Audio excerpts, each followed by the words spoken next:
ഫിറോസ്, ഈ കടൽ മണൽ ഖനന നീക്കത്തിൽ എങ്ങനെ സമരങ്ങളുമായി മുന്നോട്ട് പോവുകയാണ് മത്സ്യത്തൊഴിലാളികൾ. അതെ, അവർക്കാണെങ്കിൽ അവിടെ ഒരു ആശങ്കയും പേടിയുമാണ്. ഇനി എന്ത് ജീവിതം മുന്നോട്ട് എങ്ങനെ എന്നൊരു ചോദ്യത്തിലാണ്. എന്തായാലും KMDF general secretary KJ Yesudasan ഇപ്പോൾ നമ്മളോടൊപ്പം ചേരുകയാണ്. നമസ്കാരം സർ. നമസ്കാരം. ഓക്കെ, വരും ദിവസങ്ങളിലെ സമരം, അതെ തീർച്ചയായും വരും ദിവസങ്ങളിൽ സമരം ശക്തമാക്കാനാണ് തീരുമാനിച്ചിരിക്കുന്നത്. എന്തെല്ലാം പ്രതിസന്ധികളിലൂടെയാണ് ഇപ്പോൾ നിങ്ങൾ കടന്നു പോകുന്നത്? ഇപ്പോൾ നേരിട്ടിരിക്കുന്ന പ്രതിസന്ധി എന്ന് പറയുന്ന കാലാവസ്ഥാ വ്യതിയാനം മൂലം, ഊഷ്മാവിന്റെ വർധനവ് മൂലം മത്സ്യം വളരെ വറുതിയിലാണ്.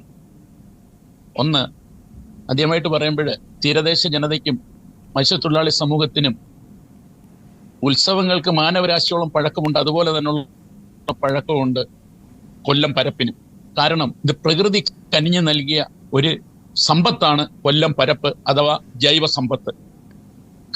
അതിന്റെ കാരണവും കൂടെ പറഞ്ഞുതരാം. കേരളത്തിന്റെ പടിഞ്ഞാറ് തീരത്തോട്ട് സഹ്യപർവ്വതം 15% ചാഞ്ഞു കിടക്കുകയും 41 നദികൾ പുറപ്പെട്ട് അറബിക്കടലിലേക്ക് ഒഴുകി എത്തുകയും ചെയ്യുന്നു. കേരളത്തിലെ തീരത്ത് ഒഴുകി എത്തുകയും ചെയ്യുമ്പോൾ അറബിക്കടലിന്റെ പടിഞ്ഞാറ് മിനിക്കോയ് മുതൽ കവർത്തി വരെയുള്ള, അതായത് തിരുവനന്തപുരം മുതൽ കോഴിക്കോട് വരെ നീണ്ടു കിടക്കുന്ന 1800 മീറ്ററിൽ നിന്ന് വരെ ഉയർന്നു വന്നിട്ടുള്ള വലിയ മലകളാണ് ചെറു ദ്വീപുകളായി രൂപാന്തരപ്പെട്ട് നമ്മൾ ലക്ഷദ്വീപ് എന്ന് പറയുന്നത്. ആ ദ്വീപിലേക്ക് ചെന്ന് തട്ടി തിരിച്ച് തെക്കോട്ട് വെള്ളം തിരിച്ച് മറുകട വലിച്ച് തെക്കോട്ട് തിരിച്ചുവിട്ട് തെക്ക് പൊന്നാനി മുതൽ തെക്കോട്ട് അതിശക്തമായ കൽമലകള് കടലിന്റെ അടിയിലുണ്ട്. അത് വിവിധ അളവിലും പൊക്കത്തിലുമാണ്. ആ കൽമലകൾ തടഞ്ഞു നിർത്തി, ജൈവസമ്പത്തിനെ തടഞ്ഞു നിർത്തി, അത് കൂടുതലായിട്ട് കല്ലുകളുള്ളത് കൊല്ലക്കടലിലായതിനാലാണ് കൊല്ലം പരപ്പിന് ഇത്രയേറെ സവിശേഷത വന്നിരിക്കുന്നത്. ഈ സവിശേഷത കൊണ്ട് ഒന്ന് മാത്രമാണ് ഇത്രയും ജൈവസമ്പത്ത് ഇവിടെ വരാനും ഏറ്റവും വലിയ ഫിഷ് ബാങ്കായിട്ട് കൊല്ലം മാറാനും കാരണം. ആ ജൈവസമ്പത്ത് 1.5-2 മീറ്റർ ആഴത്തിലാണ് മേൽപ്പാടത്തിരിക്കുന്നത്. അത് എടുത്തു മാറ്റിയിട്ടാണ് ഇവർ ഖനനം തുടങ്ങാൻ പോകുന്നത്. ആദ്യം 1.5-2 മീറ്റർ ആഴത്തിൽ ഖനനം ചെയ്ത് മത്സ്യസമ്പത്ത സൂര്യവിഹാരം നടത്തുന്നതും പ്രജനനം നടത്തുന്നതുമായ മത്സ്യസമ്പത്ത. ഈ മത്സ്യസമ്പത്ത് എന്ന് എടുത്തെടുത്ത് പറയാൻ കാരണം, ഈ കഴിഞ്ഞ വർഷവും 67,000 കോടി രൂപ വിദേശ നാണ്യം നേടിക്കൊടുത്ത മേഖലയാണ് മത്സ്യമേഖല. അത് വെറും 25% മാത്രം മത്സ്യമാണ് അതിലേക്ക് കയറ്റി അയക്കപ്പെട്ടത്, വിദേശത്തെ കയറ്റി അയക്കപ്പെട്ടത്. ബാക്കി 75% മത്സ്യവും നമ്മുടെ ഇന്ത്യ മഹാരാജ്യത്തെ ജനങ്ങൾ തന്നെ ഭക്ഷിക്കുക.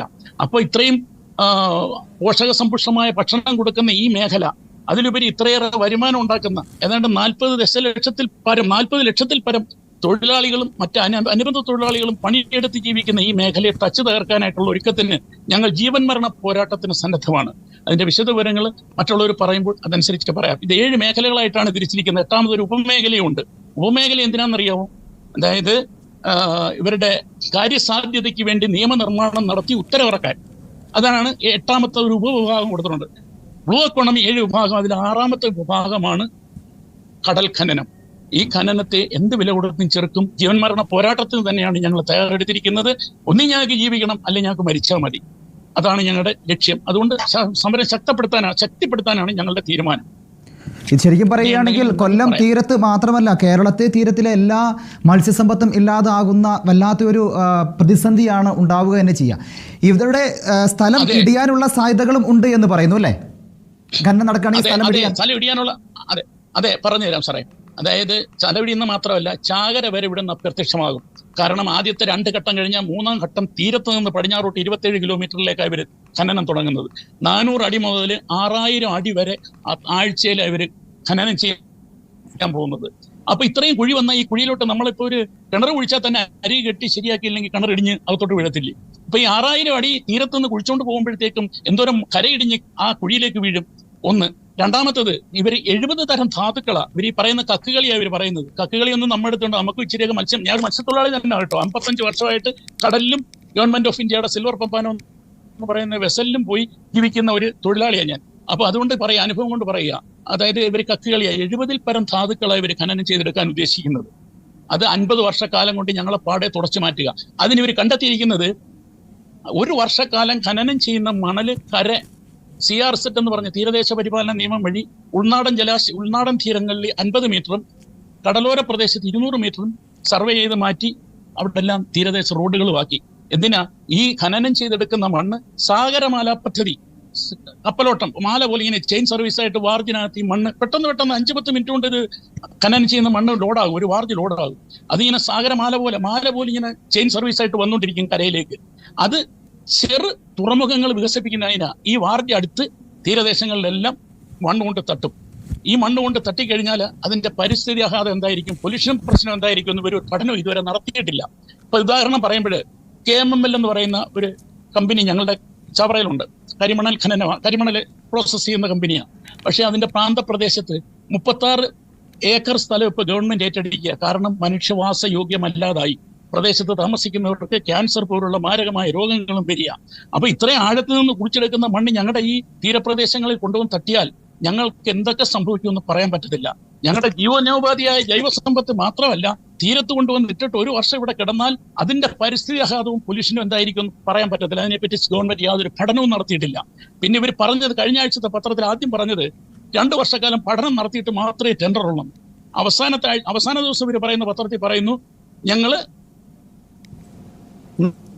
ആവശ്യം വന്നാൽ ഉത്തരവിറക്കി ഖനനം നടത്തുമെന്ന്. അപ്പൊ ടെൻഡറുകാരെ സഹായിക്കുന്ന ടെൻഡറുകാരായിട്ടുള്ള മീറ്റിംഗിൽ അത് പറഞ്ഞിരിക്കുന്നത്. തീർച്ചയായും ഇനി അല്ല, മത്സ്യത്തൊഴിലാളികൾ എന്തായാലും സമരവുമായിട്ട് മുന്നോട്ട് പോകാൻ തന്നെ തീരുമാനിച്ചിരിക്കുകയാണ്.